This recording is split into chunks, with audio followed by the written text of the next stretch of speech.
Hello ಹೇಳಿ. Hello sir, ನಮಸ್ಕಾರ sir. ನಮಸ್ತೆ ಮೇಡಮ್, ಹೇಳಿ.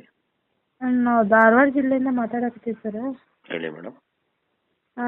ಸರ್, ಹಿಂಗೆ ನಾವು ಹೊಸ ಮನೆ ಕಟ್ಟಿಸ್ಕೊಂಡಿದ್ವಿ ಸರ್. ಹ್ಞೂ ಅದಕ್ಕೆ ಕರೆಂಟ್ ಕಲೆಕ್ಷನ್ ಕೊಡ್ತಾ ಇಲ್ಲ ಸರ್. ಅಕ್ರಮ ಸಕ್ರಮ ಐತೆ ಸರ್ ಜಾಗನಿಂದ. ಹ್ಞೂ ಅದೇನು ಅಕ್ರಮ ಸಕ್ರಮ ಬರೋದಿಲ್ಲ ಸರ್ ಕರೆಂಟ್. ನಿಮ್ಮ ಎಸ್ಕಾಮ್ಗೆ ಹೋಗಿ ಭೇಟಿ ಮಾಡಿದ್ರಾ? ಮಾಡೀವಿ ಸರ್. ಏನು ಸುಪ್ರೀಂ ಕೋರ್ಟ್ ಆರ್ಡ್ರ್ ಆಗೈತಮ್ಮ, ಕೊಡಂಗಿಲ್ಲ ಅಂತ ಅನ್ನಕತ್ತಾರ ಸರ್. ಸುಪ್ರೀಂ ಕೋರ್ಟಲ್ಲಿ ಏನು ಆರ್ಡರ್ ಆಗಿದೆ ಅಂತ ಕೇಳಿದ್ರಾ? ಕೇಳಿದೀವಿ ಸರ್. ಅವ್ರಿಗೆ ಏನು ಹೇಳ್ತಾ ಇಲ್ಲ ಸರ್. ಸುಪ್ರೀಂ ಕೋರ್ಟ್ ಆರ್ಡರ್ ಆಗೈತಮ್ಮ, ಅಕ್ರಮ ಸಕ್ರಮ ಕೊಡಬಾರ್ದು ಅಂತ ಅಷ್ಟೇ ಹೇಳ್ತಾ ಇದ್ದಾರೆ ಸರ್. ಅಕ್ರಮ ಸಕ್ರಮ ಕೊಡಬಾರ್ದು, ಸುಪ್ರೀಂ ಕೋರ್ಟ್ ಆರ್ಡರ್ ಆಗಿದೆ ಅಂತ ಹೇಳ್ತಾ ಇದ್ದಾರಾ? ಹಾಂ, ಹಂಗೆ ಹೇಳ್ತಿದ್ದಾರೆ ಸರ್. ಬೇರೆ ಏನು ಹೇಳಿಲ್ಲ? ಹೇಳಿಲ್ಲ ಸರ್. ನೀವು ಕೇಳಬೇಕಾಗಿತ್ತು. ಏನು ಹೇಳಿ, ಏನು ಮಾಡಿದ್ದಾರೆ ಸರ್ ಸುಪ್ರೀಂ ಕೋರ್ಟ್ ಆರ್ಡ್ರು? ಅಕ್ರಮ ಸಕ್ರಮ ಎಷ್ಟು? ನಿಮ್ಮ ಸೈಟ್ ಮೆಜರ್ಮೆಂಟ್ ಎಷ್ಟು? ಇದೆಷ್ಟು ಜಾಗ ಎಷ್ಟೈತೆ ನಿಮ್ಮದು? 30-40 ಸರ್. 30-40. ಏನೇನು ಕಟ್ಟಿದ್ದೀರಾ? ಹಾಂ ಸರ್, ಇದು ಇಟ್ಟಿಂಗ್ ಸರ್, ಬ್ಲಾಕ್ ಇಟ್ಟಿಂಗ್ ಸರ್. ಅಲ್ಲಮ್ಮ, ಎಷ್ಟು ಹಾಂ ಕೆಳ ಮನೆ? 2 ರೂಮ್ ಐತಿ ಸರ್. ಅದ್ರೊಳಗೆ 2 ರೂಮ್ ಐತಿ ಸರ್. ಕೆಳಗಡೆ ಮಾತ್ರ ಕಟ್ಟಿದ್ದೀರಾ? ಹಾಂ ಸರ್.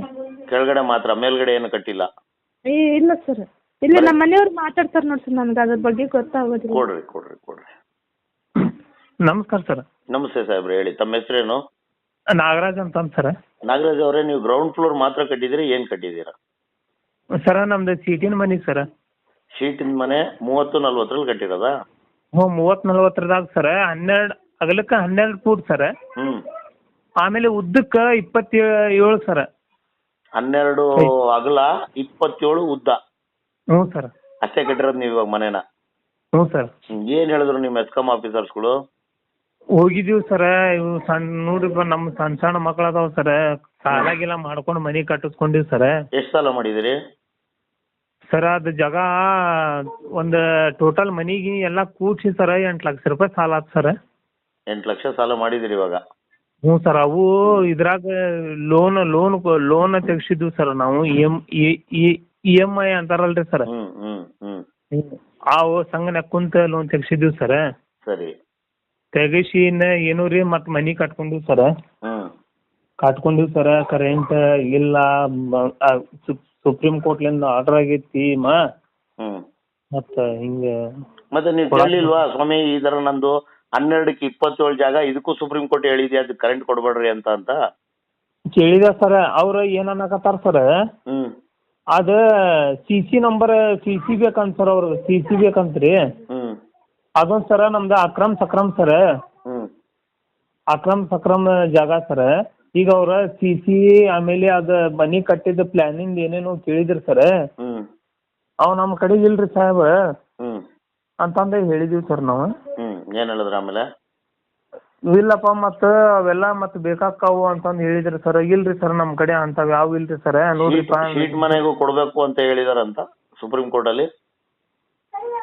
ಸೀಟ್ ಮನಿಗೂ ಏನೈತೆ ಸರ್, ಅದಕ್ಕೂ ಕೊಡಂಗಿಲ್ಲ ಅಂತಂದು ಹೇಳಾಕತ್ತಾರ ಸರ್. ಆಮೇಲೆ ಕರ್ಕೊಂಡು ಬಂದು ತೋರ್ಸಿದೀವಿ ಸರ್ ಅವ್ರಿಗೆ ಒಂದ್ಸಲ. ನೋಡ್ರಿ ಸಾಹೇಬ್ರು, ಸ್ವಲ್ಪ ಸಣ್ಣ ಮಕ್ಕಳು ತಗೊಂಡ್ ಅದ ಮನ್ಯಾಗ ಅದೀವಿ ಸರ್ ನಾವ್ ಈಗ ಸದ್ಯಕ್ಕೆ. ಕರೆಂಟ್ ಇಲ್ದಿದಂಗ ಇದೀರಾ? ಕರೆಂಟ್ ಇಲ್ರಿ ಸರ್. ಎಷ್ಟು ದಿನದಿಂದ ಇದೀರಿ ಕರೆಂಟ್ ಇಲ್ದಿದಂಗ ಅಲ್ಲಿ? ಒಂದು ತಿಂಗಳ ಆತ್ ಸರ್, ಅದ ಮನ್ಯಾಗ ಅದೇವ್ರಿ. 1.5 ತಿಂಗಳಿಂದ ಅದೇ ಮನೇಲಿ ಇದ್ರೆ ಕರೆಂಟ್ ಇಲ್ಲ ನಿಮ್ಗೆ? ಹ್ಞೂ ರೀ ಸರ್. ಎಷ್ಟು ಜನ ಮಕ್ಕಳು ನಿಮ್ಗೆ? Sir 2 ಮಕ್ಕಳ್ರಿ sir. 2 ಮಕ್ಕಳು, ಗಂಡ ಹೆಂಡತಿ, ಅವ್ವ ಅಪ್ಪ? ತಂದೆ ತಾಯಿ ಅವ್ರದ್ದು ಬೇರೆ ಕಡೆ ಐತ್ರಿ ಮನಿ ಸರ್. ಸರಿ. ಅಂದ್ರ ಅವ್ರದ್ದು ಸಣ್ಣದೈತ್ರಿ ಸರ್ ಮನಿ, ಸಾಲಂಗಿಲ್ಲ ಅಂತಂದ್ ಬಾಡಿಗೆ ಮನ್ಯಾಗಿದ್ದೀವ್ರಿ ಸರ್ ನಾವು.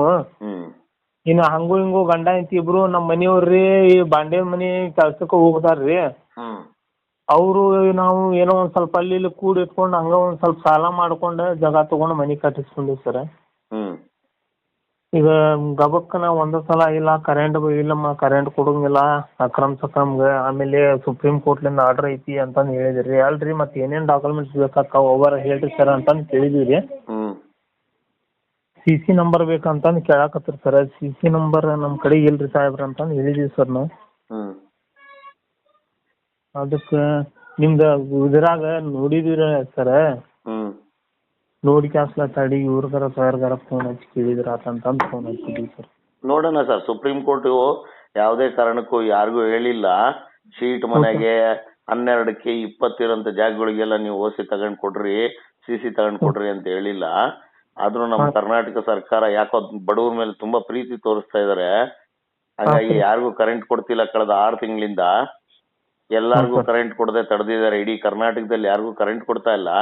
ಆಗ್ಲಿ ಸರ್, ಕರ್ನಾಟಕ ಸರ್ಕಾರಕ್ಕೆ ನಿಮ್ಮ ಒಂದು ಧ್ವನಿ ಮುಖಾಂತರ ತಲುಪಿಸ್ತೀವಿ. ನೋಡೋಣ ಅವಾಗ ಅವ್ರ ಮನ್ಸು ಕರಗುತ್ತಾ, ಇಲ್ಲ ಅಂದ್ರೆ ಅವ್ರಿಗೇನಾದ್ರು ಬುದ್ಧಿ ಗಿದ್ದಿ ಹೊಳೆಯುತ್ತಾ ನೋಡೋಣ ಸರ್. ನೋಡ್ರಿ ಒಂದ್ ಸ್ವಲ್ಪ ದಯವಿಟ್ಟು ಎದಕ್ಕಂದ್ರ ಸರ್ ಎಲ್ಲಾರ್ಗು ಇಲ್ಲಿ ನಮ್ಮ ಇವು ಯಾರ್ಯಾರ ಪರಿಚಯ ನಮ್ಗೆ ಇದ್ದವ್ರ ಅದಾರ್ರಿ, ಎಲ್ಲಾರ್ಗು ಹೋಗಿ ಸಣ್ಣ ಸಣ್ಣ ಮಕ್ಕಳು ತಗೊಂಡ್ ಅದೊಂದು ಮಳೆಗಾಲ ಒಂದ್ ಚಾಲು ಆಗಿತ್ತಲ್ಲ ಸರ್, ಆ ಮಳ್ಯಾಗ ಹೋಗಿ ಅವ್ರನ್ನ ಭೇಟಿಯಾಗಿ ವಾಪಸ್ ಬರೋದಾಗಿ ಸರ್. ಎದಕ್ಕಂತಂದ್ರೆ ಇಲ್ಲಿ ಇರೋದ ಒಂದ್ ಸ್ವಲ್ಪ ಜಂಗಲ್ ಇದ್ದಂಗ ಐತ್ರಿ ಇಲ್ಲಿ ನಮ್ಮ ಮನಿ ಸುತ್ತಮುತ್ತಲು ಸರ್. ಆಮೇಲೆ ಇವು ನಾವು ಸಣ್ಣ ಸಣ್ಣ ಇವು ಹಾವು ಗೀವು ಎಲ್ಲಾ ಹುಳ ಪುಡಿ ಇರ್ತಾವ ಸರ್, ಸಣ್ಣ ಸಣ್ಣ ಮಕ್ಕಳು ಅದಾವ ಸರ್. ಏನ್ ಮಾಡೋದು, ಸರ್ಕಾರಗಳಿಗೆ ಬಡವ್ರ ಕೂಗು ಕೇಳ್ಸಲ್ಲ. ನೀವು ಹಾವಲ್ಲಿರ್ತಿರೋ, ಚೋಳಲ್ಲಿರ್ತಿರೋ, ಹೆಂಗಿರ್ತಿರೋ ಗೊತ್ತಿಲ್ಲ. ಪಾಪ ಅವ್ರಿಗೆ ತುಂಬಾ ಪ್ರೀತಿ ಕರ್ನಾಟಕದ ಜನತೆ ಮೇಲೆ. ಹಂಗಾಗಿ ಆ ಪ್ರೀತಿನ ಈ ತರ ತೋರಿಸ್ತಾ ಇದಾರೆ ಕಳೆದ 6 ತಿಂಗಳಿಂದ. ಒಳ್ಳೇದಾಗ್ಲಿ ಸರ್ಕಾರಗಳಿಗೆ. ಯಾಕಂದ್ರೆ ಬಡವ್ರ ಮೇಲೆ ನೋಡಿ ಎಷ್ಟು ಕರುಣೆ, ಪ್ರೀತಿ ಪಾಪ. ಆಗ್ಲಿ ಸಾಹೇಬ್ರೆ, ಖಂಡಿತ ನಿಮ್ಗೆ ಆದಷ್ಟು ಬೇಗ ಕರೆಂಟ್ ಸಿಗುವಂತ ವ್ಯವಸ್ಥೆ ಕರ್ನಾಟಕ ಸರ್ಕಾರ ಮಾಡ್ಲಿ ಅಂತ ನಾನು ಸಹ ಕೇಳ್ಕತ್ತೀನಿ. ನಿಮ್ಮಂತ ಬಡವ್ರಿಗೆ ಕರೆಂಟ್ ಕೊಟ್ಟಿಲ್ಲ ಅಂದ್ರೆ ಇಂಥ ಸರ್ಕಾರಗಳು ಯಾರಿಗ್ ಬೇಕು ಸ್ವಾಮಿ? ಅಲ್ಲ, ಏನೋ ನಾವು ದುಡ್ಕೊಂಡ್ ತಿನ್ನೋರಿ ಸರ್. ಇದ್ದವ್ರಿಗೆ ಸಾಲ ಮಾಡಿ ಇವಾಗ ಬಡ್ಡಿ ಕಟ್ತಾ ಇದೀರಾ 8 ಲಕ್ಷಕ್ಕೆ. ಬಡ್ಡಿ ಕಟ್ಟಾಕತ್ತೀವ್ರಿ ಸರ್. ಆ ಬಡ್ಡಿನೂ ಕಟ್ಬೇಕು, ಕರೆಂಟ್ ಇಲ್ದಿದಂಗ ಮನೇನೂ ಇರ್ಬೇಕು. ಈಗ ತಿಂಗಳ ಸರ 18,000 ರೂಪಾಯಿ ತುಂಬೋದು ಬರ್ತೈತ್ರಿ ಸರ್. ಆಮೇಲೆ ಬಾಡಿಗೆ ಮನ್ಯಾಗ ಇದೀವ್ರಿ ಸರ್, 3,500 ರೂಪಾಯಿ ಬಾಡಿಗೆ ಮನಿ ರೀ. ಇನ್ನ ಅದು ಬಹಳ ಕುತ್ತಿಗೆ ಬರಾಕತ್ತೈತ ಅಂತಂದ್ ಸರ್. ಬೇಡ ಇನ್ನ ಅವರು ನೀವು ಬಡವರೆಲ್ಲ ಯಾಕ್ರಿ ಮನೆ ಕಟ್ತೀರಾ? ಮನೆಲ್ಲ ಕಟ್ಬಾರ್ದ್ರಿ. ಎಲ್ಲೋ ಗುಡಿಸ್ಲ ಹಾಕೊಂಡು ಇಲ್ಲಾಂದ್ರೆ ಎಲ್ಲಾದ್ರೂ ಬಾಡಿಗೆ ಮನೆಲ್ಲ ಇರ್ಬೇಕು. ನೀವೆಲ್ಲ ಬಡವ್ರ ಮನೆ ಕಟ್ಬಾರ್ದ್ರಿ, ಶ್ರೀಮಂತರು ಕಟ್ಬೇಕು ಮನೆಗಳ್ನ. ಗೊತ್ತಾಯ್ತಾ? ಹೌದ್ರಿ ಸರ್. ಈಗ ಕೋಟ್ಯಾಧೀಶ್ವರರು, ರಾಜಕಾರಣಿಗಳು ಮಾತ್ರ ಮನೆ ಕಟ್ಟಬೇಕು. ಅವ್ರು ಕರೆಂಟ್ಗಳು ತಗೋಬೇಕು. ನಿಮ್ಮಂತ ಬಡವ್ರು ಯಾರು ಹೇಳಿದ್ ನಿಮ್ಗೆ ಮನೆ ಕಟ್ಟಕ್ಕೆ? ಏನ್ ಸರ್ ಅಲ್ರಿ ಸರ್, ಏನ್ ಬದುಕೋ ಅಧಿಕಾರ ಇಲ್ಲ ಬದುಕಬಾರ್ದ್ರಿ ಬಡವರು. ದುಡ್ಡಿದ್ರೆ ಬದುಕಬೇಕು ಪ್ರಪಂಚದಲ್ಲಿ. ನಿಮ್ಮಿಷ್ಟಕ್ಕೆ ನೀವು ಮನೆಗಳು ಕಟ್ಬಿಟ್ರೆ ಕೇಳ್ಬೇಕು ಇವ್ರನ್ನೆಲ್ಲ. ನಿಮ್ಮ MLA ಕೇಳ್ಬೇಕಾಗಿತ್ತು, ಸ್ವಾಮಿ ನಾನೊಂದ್ ಮನೆ ಕಟ್ಬೋದಾ ಕಟ್ಬಾರ್ದಾ? ಯಾಕಂದ್ರೆ ಈ ದೊಣ್ಣೆ ನಾಯಕರುಗಳು ಅಪ್ಪಣೆ ಕೊಡ್ಬೇಕಲ್ಲ. ಇವ್ರಿಗೂ ಸಾಹೇಬ್ರಿಗೆ ಹೋಗಿ ಕೇಳಿ ಬಂದಿವ್ರಿ ಸಾಹೇಬ್ರ ಸರ್. ಇವ್ರ ಇಲ್ಲಿ ನಮ್ಗೆ ಯಾರ ಸಂಬಂಧ ಪಡಿತಾರಲ್ರಿ ಅವ್ರಿಗೂ ಹೋಗಿ ಭೇಟಿ ಆಗಿ ಬಂದಿವ್ರಿ. ಅಲ್ಲಿ ಮಠ ನಮ್ಮನೇನು ಮುಟ್ಟಿಸ್ ಕೊಡಾಕತ್ತಿಲ್ರಿ, ದೂರ. ಹೌದೌದು ಸ್ವಾಮಿ, ಅದಕ್ಕೆ ಸ್ವಾಮಿ ಹೇಳ್ತಾ ಇರೋದು, ಬಡವ ಮಡಗ್ದಂಗೆ ಇರು ಅನ್ನಂಗೆ ನೀವು ಹಂಗೆಲ್ಲ ಮನೆ ಕಟ್ಟೋದು, ಗಾಡಿಗಳು ತಗೊಳೋದು ಮಾಡಬಾರ್ದು. ಹಂಗೆಲ್ಲ ಅದೆಲ್ಲ ಶ್ರೀಮಂತ ಜನ ಮಾಡ್ಬೇಕು. ನಾವು ನೀವೆಲ್ಲ ಮಾಡಬಾರ್ದು. ನಾವ್ ಎಷ್ಟ್ರಲ್ಲಿ ಇರ್ಬೇಕು ಅಷ್ಟ್ರಲ್ಲಿ ಇರ್ಬೇಕು. ಅಲ್ ಸರ್, ಮತ್ತ ಹಂಗ ನಮ್ಮಂತವ್ರು ಬಡವ್ರು ಮತ್ತ ಬದುಕಾಕ ಅಧಿಕಾರ ಇಲ್ಲ ಅಂತಂದ್ರ ಮತ್ತೆ ನಮ್ಮನ್ನ ಈ ಭೂಮಿ ಮೇಲೆ ಎದಕ್ಕೆ ಇರಿಸ್ಬೇಕ್ರಿ ಸರ್ ಅವ್ರು? ಕೇಳ್ಬೇಕು ಸರ್ಕಾರಗಳನ್ನ, ನಿಮ್ಮಂತವ್ರು ನಮ್ಮಂತವ್ರು. ಅದ ನೀರ್ನಾಗ ಏನಾರ ಹಾಕಿ ಅತ್ತಾಗ ಬಡವ್ರಿಗೆ ಏನೇನ ಸ್ವಲ್ಪ ಇದಾಕೈತಲ್ರಿ, ಅವ್ರಿಗಾರ ಇದು ಮಾಡಿಬಿಟ್ರ ಅಂತಂದ್ರ ಅತ್ತಾಗ ಹೋಗ್ಬಿಡ್ತಾರಲ್ರಿ. ಸೌಕಾರ ಮಂದಿರ ಚಲೋದಂಗ ಇರ್ತಾರ್ರಿ. ಹೌದು, ನಿಜ ನೀವ್ ಹೇಳ್ತಿರೋದು ಸತ್ಯ. ಸೌಕರ್ ಮಂದಿ ಮಾತ್ರ ಚೆನ್ನಾಗಿರ್ಬೇಕು. ಸೌಕರ್ ಮಂದಿ ಸರ್ಕಾರಿ ಆಸ್ತಿ ಹೊಡಿಬಹುದು, ಜನರು ದುಡ್ಡು ಲೂಟಿ ಮಾಡ್ಬೋದು, ಏನ್ ಬೇಕಾದ್ರೂ ಮಾಡ್ಬೋದು. ಆದ್ರೆ ಬಡವ ಅದನ್ನೆಲ್ಲ ಮಾಡಂಗಿಲ್ಲ. ಮನೆ ಕಟ್ತೀನಿ, ಒಳ್ಳೆ ಬಟ್ಟೆ ತಗೊಂತೀನಿ, ಒಳ್ಳೆ ಗಾಡಿ ತಗೊಂತೀನಿ, ಶೋಕಿ ಮಾಡ್ತೀನಿ, ಅವೆಲ್ಲ ಮಾಡಂಗಿಲ್ಲ. ಎಷ್ಟ್ರಲ್ಲಿ ಇರ್ಬೇಕು ಅಷ್ಟ್ರಲ್ಲಿ ಇರ್ಬೇಕು. ಗೊತ್ತಾಯ್ತಾ? ಇಂಥವೆಲ್ಲ ಮಾಡಕ್ ಹೋಗ್ಬಾರ್ದು ಬಡವರು. ಮಾಡಕ್ಕಿದಾರೆ ಸ್ವಾಮಿ, ದುಡ್ಡು ಐತೆ ಅವ್ರ ಹತ್ರ, ಅವ್ರು ಶೋಕಿ ಮಾಡ್ತಾರೆ. ಅಪಾರ್ಟ್ಮೆಂಟ್ಗಳು ಕಟ್ತಾರೆ, ಮಾಲ್ಗಳು ಕಟ್ತಾರೆ, ಕೋಟಿಗಟ್ಲೆ ಜಮೀನ್ಗಳು ತಗೊಂತಾರೆ. ಬಡವ್ರು ಜಮೀನ್ಗಳು ಹೊಡ್ಕೊಂಡ್ ತಿಂತಾರೆ. ಅಂತವೆಲ್ಲ ಅವ್ರು ಮಾಡ್ತಾರೆ. ನಾವು ನೀವ್ ಯಾಕೆ ಮಾಡ್ಬೇಕ್ರಿ? ಅಲ್ಲ, ಹೆಂಗೆ ಅಂದ್ರೆ ಓಟ್ ಹಾಕಿ ಗೆಲ್ಲಿಸಿದಂತ ನಿಮ್ಮಂತ ಸಾರ್ವಜನಿಕರು ಕೇಳ್ಬೇಕು, ಹೆಂಗೆ ಸ್ವಾಮಿ ನಾವು ಬದುಕದ್ ಹಿಂಗಾದ್ರೆ ಅಂತ. ಕಮ್ಮಿ ಇದೆ. ಈಗ ಏನ್ ಮಾಡ್ತಾರ ಗೊತ್ತೇನ್ರಿ ಸರ್, ಈಗ ನಾವ್ ಯಾರಿಗೋ ನಮ್ಗ ಬೇಕಾದವ್ರ ನಡಿಪ ಇವ್ರಿಗೆ ಹೋಗಿ ಭೇಟಿ ಆದ್ರ ನಮ್ಮ ಕರುಣೆ, ನಮ್ಮ ಕಷ್ಟಾರ ಸ್ವಲ್ಪ ಅರ್ಥಾರ ಮಾಡ್ಕೊಂತಾರ ಅಂತಂದ ಆ ಉದ್ದೇಶದಿಂದ ನಾವು ಹೋಗಿರ್ತೀವಿ ಸರ್. ಇವ್ರು ಒಳಗಿರ್ತಾರೋ ಏನು ಹೊರಗಿರ್ತಾರೋ ಇದ್ರೂ ಇಲ್ಲ, ನಾಳೆ ಬಾ ನಾಡ್ದು ಬಾ ಅಂತಂದ. ಆದ್ರೂ ಇನ್ನೊಂದ್ ಏನು ಅಂತಂದ್ರ ಸರ್, ನಾವು ಒಂದ್ ದಿನ ದುಡ್ಯಾಕ್ ಹೋಗ್ಲಿಲ್ಲ ಅಂದ್ರ ಮನಿ ನಡಿಂಗಿಲ್ಲ ಸರ್. ಅಂತದ್ರಾಗ ನಾಳೆ ಬಾ ನಾಡ್ದು ಬಾ ಅಂತಂದ ಈ ನಮೂನಿ ಕಾಡಿಸ್ಕೊಂತ ತಿರುಗ್ತಾರ ಸರ್. ಸ್ವಾಮಿ, ತಪ್ಪು ನಿಮ್ದಲ್ಲ, ನಿಮ್ಮ ತಂದೆ ತಾಯಿಗಳದು. ಯಾಕೆ ಹೇಳಿ? ಬಡವರಾಗಿ ಹುಟ್ಟಿರೋದೇ ತಪ್ಪು. ಬಡವರಾಗಿ ಹುಟ್ಟಿದ ಮೇಲೆ ಬದುಕೋದು ದೊಡ್ಡ ತಪ್ಪು. ಹಂಗಾಗ್ಬಿಡೈತೆ ಪರಿಸ್ಥಿತಿ ಇವತ್ತು. ಆಯ್ತಾ? ಕಳ್ಳನ ಮನ್ಸು ಉಳ್ಳುಳ್ಳಿಗೆ ಅನ್ನಂಗೆ ಏನು ಮಾಡಕ್ಕಾಗಲ್ಲ. ದೌರ್ಭಾಗ್ಯ. ಇವತ್ತು ಬಡವ ಬದುಕೋದು ಎಷ್ಟು ಕಷ್ಟ ಆಗಿದೆ ಅಂತ ನಿಮ್ಮಂತವ್ರು ನೋಡಿ ಅಟ್ಲೀಸ್ಟ್ ಅರ್ಥ ಮಾಡ್ಕೋಬೇಕು ಜನ. ಆಗ್ಲಿ, ಏನು ಮಾಡಕ್ಕಾಗಲ್ಲ. ಯಾಕಂದ್ರೆ ಇವತ್ತು ಸರ್ಕಾರಗಳು ಜನರಿಗೆ ಸೇವೆ ಕೊಡಕ್ಕಿದಾವೋ, ಜನರ ಮೇಲೆ ಬರೇ ಕಾನೂನುಗಳು ಏರಕ್ಕಿದಾವೋ ಗೊತ್ತಿಲ್ಲ ನಮ್ಗೆ. ಆಯ್ತಾ? ನಾವು ಸಹ ಈ ಪ್ರತಿಯೊಂದು ದಿನಾನು ಹೇಳ್ತಾ ಇದೀವಿ, ಈ ತರ ತೊಂದರೆ ಇದೆ ಸ್ವಾಮಿ.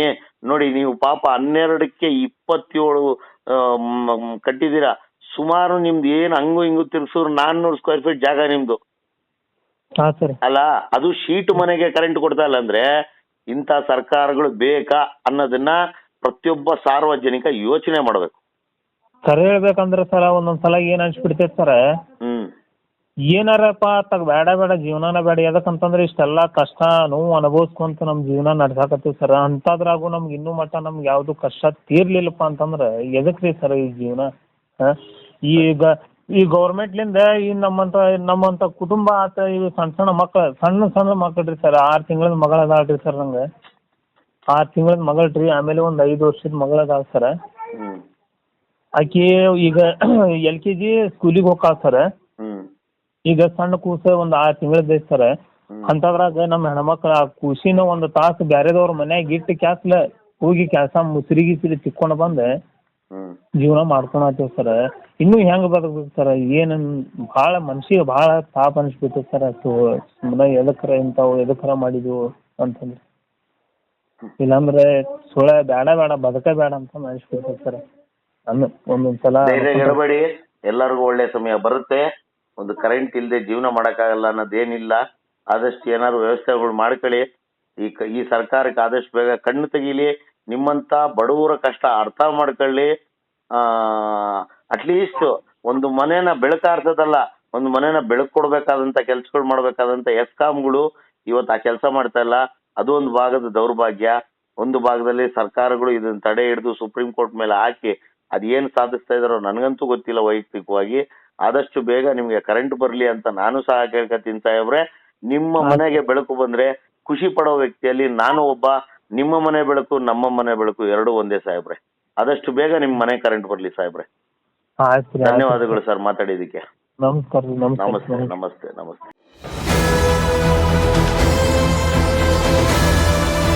ನಿಮ್ಮ ವಾಣಿ, ಇದು ಕನ್ನಡಿಗನ ಧ್ವನಿ.